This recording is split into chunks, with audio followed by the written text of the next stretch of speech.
Well, welcome back to AspireVue Hot Topics, where in 10 minutes or less, we unpack a leadership thought to equip and serve you on your leadership journey. I'm joined by Dr. Larry Kuhn, founder and creator of AspireVue, and this is part 2 of our series, Making Change Sustainable. I'm going to share my screen, and I'd like to just show you a couple of things, and then we'll wrap it up quickly. But I wanted to introduce a couple of ideas about transformation, and specifically about making change sustainable, moving toward that transformation. It is an evolutionary process. It's not just a one-time, sudden, huge change that happens where it's a miracle. Most of the time, it's a gradual process, and that's what is transformation, and it is a reflective process. So a couple of things here. What I like to do first, often when I'm meeting with clients in a clinical setting, or if I'm coaching people, or even working with an entire system, teams and organizations, you think about the venues of change. There are so many moving parts with an individual, with an organization, with a group, with a team, with a couple. There's so many things that are going on. What I like to do, and I'd like to just pass this along, this originally came from Kierkegaard in terms of the Mitwelt and the Eigenwelt and understanding the venues of change, but it falls like this, and I simplify it. First, what's going on within?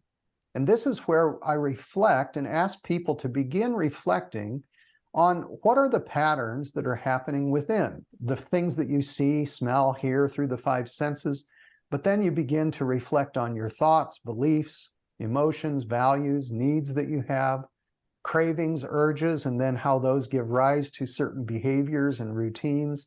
And then there's always some sort of a payoff. There's a reason why we do what we do.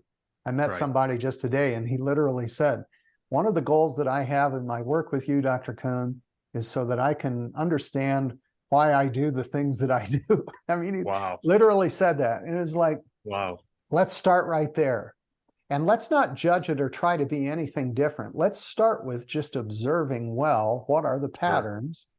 And that's the first venue of change, is once I can observe well, then I can come in and begin to disrupt. This is an important thing. Sometimes it's not as important what you do different as it is just the fact that you do something different. You see what I mean?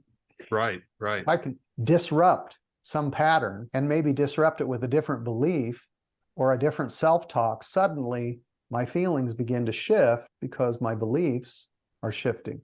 So all of these are really opening up doors and venues for change, small and incrementally. Second, I like to think about change of what happens between. Most of the time when we are really growing and changing, it is happening within the context of relationship.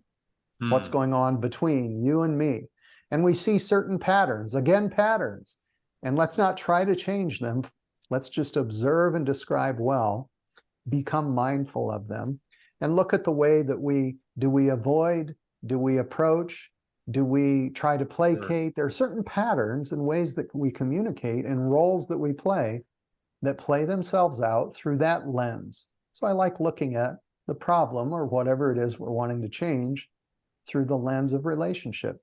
Finally, is what happens around. I was just having a meeting, and then I noticed that somebody walked up on my porch, and so I was like, I need to go answer the door. They distracted me. Had nothing to do with what was going on here, but it had everything to do with the effectiveness of what was going on here, and that was what was going on around.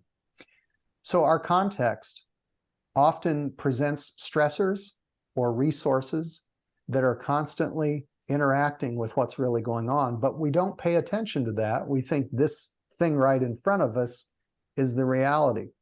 I'll say this, one of my favorite quotes is by H.L. Mencken, and he said, for every complex problem that we have, there's a simple solution, and it's wrong.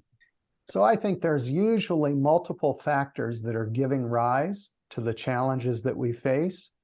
Breaking it down can be useful. So there's the first kind of tool that I'd like to pass along. The second one, and I'll just kind of let you... To hear more of this conversation about making change sustainable, as well as other hot topics in the Psychology of Impact series, be sure to subscribe to this channel. To learn more about AspireVue, you can check us out online at AspireVue.com.